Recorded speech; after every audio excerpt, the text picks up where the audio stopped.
2016 RAV-4. I got some Evap codes. I'll show you what I got going on here on my scanner. Let's see if I can read them fast enough. Let me autofocus this. Come on, camera. Sorry, guys. Alright, there they are. Evap, canister, circuit problem, like Orifice not opening or whatever, detection pump problems. Basically, I got a bad canister assembly, charcoal canister. These codes, a lot of times they'll throw all these codes at once, and the canister is under these plastic panels. You gotta take some clips off, and I think a couple 10mm. Here's the canister right here. Here's my new one, and if you look, it has a bunch of components on it, and when one of those components fails, you have to get the whole canister. Here's my part number. Charcoal canister. Yeah, so I'm just gonna put my canister in and button it up, drive it, and all his codes will go away. You gotta get this other panel off. Again, some clips and 10mm nuts.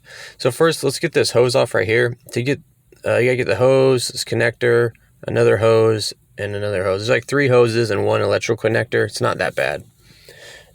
And then we got these 12mm bolts and like 1 clip. And then that's it. That's all you gotta do. It's pretty easy.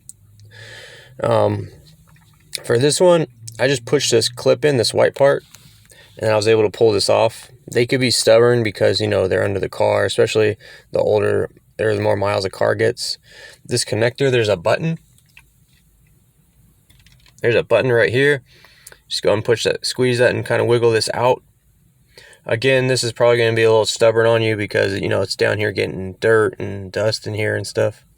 But that comes off right there. And then we got this hose with the green clip and this hose. This hose is pretty easy. You just squeeze the clamp. Let's bring this down, and then we'll just twist this hose off. Now there's no like actual liquid gasoline in any of these lines. It's more just like vapor. This one with the green is the only one I took off that actually smelled gas vapor. So maybe just don't have a cigarette while you're doing this.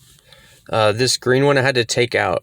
I took the green clip all the way out, and then I was able to remove this. I don't know why I couldn't get it out, but I couldn't get it off without that green clip out. You could probably do it another way, but that's just how I did it.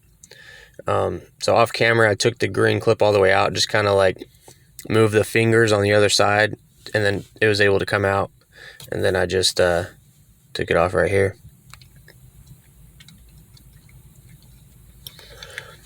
You gotta get this clip off right here. Just get it with a flathead. Just pop the center out like that, and then you could just grab it and pull it. Alright. And then it's just 4 12mm bolts. And I got like a camera in one hand, but obviously like when you take the last couple bolts out, make sure you have a hand on this to catch it so it doesn't fall on you or nothing. Alright. So it has like a little hook spot. You just gotta kind of bend it down. Careful not to let these hoses grab on here like mine are doing, because these hoses are brittle. They could break easy, so you gotta be careful. But alright, so we got it out. This is our old canister. Just compare it with your new one, make sure it looks right. It'll probably be right. These are kind of infamous for having bad charcoal canisters and getting that group of codes all at once. So your new one, I kind of put it in off camera. Basically, you just put in this hook part first that holds it a little bit, and then you put your bolts in. My bolts are good, and then once the bolts are in, it's just reverse. It's just putting everything back on.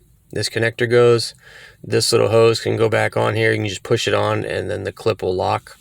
Be careful with these hoses. Again, I can't state it enough. These are brittle hoses, so be very careful. Okay, put this new guy on here. And then we will put this guy on. And this guy, I had to take the clip out all the way and then push it on and then push the clip in. You probably don't have to do that. There's probably a way. I think mine was just being stubborn, or I was being a retard. I don't know. But yep, got that on, and then I put my clamp on the other hose, and then I'm just going to go ahead and run these down. Get these nice and tight.